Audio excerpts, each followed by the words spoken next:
Hi guys. Okay, I'm going to talk to you about some of the events in the Texas Revolution, but the causes and the war itself. I'm going to try to talk super fast, so keep up with me if you can. Okay, starting in the words that are in black. These are causes of the Texas Revolution. Over here we have the Fredonian Rebellion, which was led by Hayden Edwards. It was the first revolt against Mexico, but it's not a battle. There's no actual violence. It's just Hayden Edwards wanting to have his own colony, but not being successful. The reason why we talk about it is because Mexico is now afraid of the Anglo American influence in Texas and doesn't want Americans to try and secede from Mexico. So, after the Fredonian Rebellion, Mir e Turan is sent into Texas to give a report. Manuel Mir e Turan is sent by Mexico to report on what's going on there. He recommends to restrict U.S. immigration, to add taxes to traded goods between America and Mexico, and to encourage more Mexican settlers. This is because the Anglo American influence was so large in Texas that they felt more Mexican influence was necessary there. After the Mir Turan report, Mir Turan goes back to Mexico City and tells the government officials about his recommendations. They put in the law of April 6th, which makes these things happen. It restricts U.S. immigration, adds taxes, encourages Mexican settlers, and it stops enslaved people from being brought into Texas. The Texans hate the law of April 6th, enough so to be so angry and snapping that they go to Turtle Bayou. I say that because like snapping turtles. Is now released sixth grade.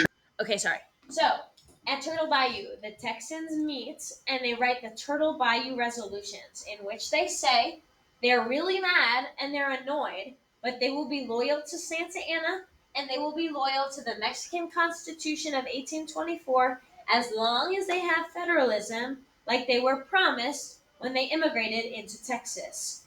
You must know this word federalism. Federalism is when power is divided between the federal or the national government and state governments. Like when we live in Texas, we have to follow both the Texas laws and the American laws. That's an example of federalism. The opposite is called centralism, when there is a dictator or only national government power. Texans want federalism.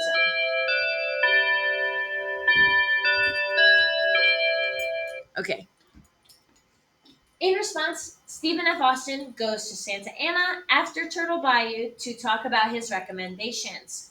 Santa Ana doesn't meet with Stephen F. Austin, and so Stephen is really angry. He tells Texas in a letter to form a temporary government.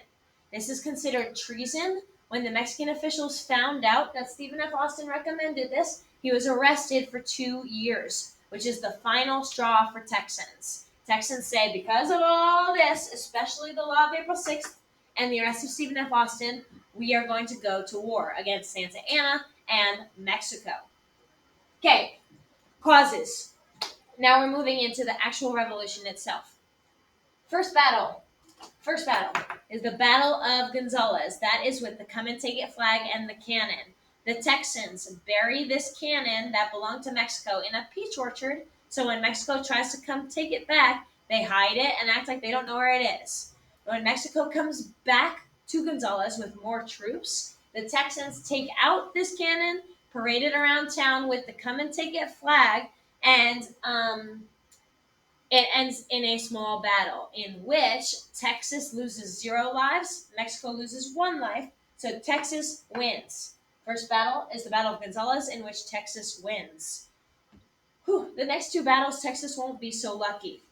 Over here, we have the Battle of the Alamo, which is co commanded by William B. Travis and Jim Bowie. William B. Travis writes to America in a letter called the Victory or Death Letter, saying that he will not abandon the Alamo. He requests aid from America. When Kashyap to the front. Okay, William B. Travis requests aid from America, and he responds to Santa Anna's threat, telling them to surrender. He responds with a cannon shot. Okay, so his response to the Victory or Death Letter is a cannon shot at Santa Anna and requesting aid from America and from all people of the world in the Victory or Death Letter, written by William B. Travis. Unfortunately, Santa Anna breaks into the Alamo after the 13-day siege, and all of the Texans are killed who were fighting there. Um, Mexico seriously outnumbered Texas, so this battle is not surprising that Mexico won. Mexico wins the Battle of the Alamo, but going forward in the revolution, the cries of "Remember the Alamo" are going to continue on because Texans are so mad at all of these deaths that happened here. Next event, third battle is the Goliad Massacre, which happens after the Battle of the Alamo. It's led by a guy named James Fannin. He ends up surrendering, knowing that they are outnumbered, and he surrenders to Santa Anna. Santa Anna commands that no prisoners are taken and slaughters 400 Texans who surrendered under James Fannin. So once again, Texans are really angry, and Mexico wins. So Mexico has won the Alamo and Goliad back to back. Last battle is called the Battle of San Jacinto. In this battle, we are introduced to Sam Houston, who is going to be a really important figure. Sam Houston leads the Battle of the Alamo and defeats Santa Anna using a strategy called tactical retreat, where he pulls back and forces Santa Anna to follow him into a better battleground for the Texans.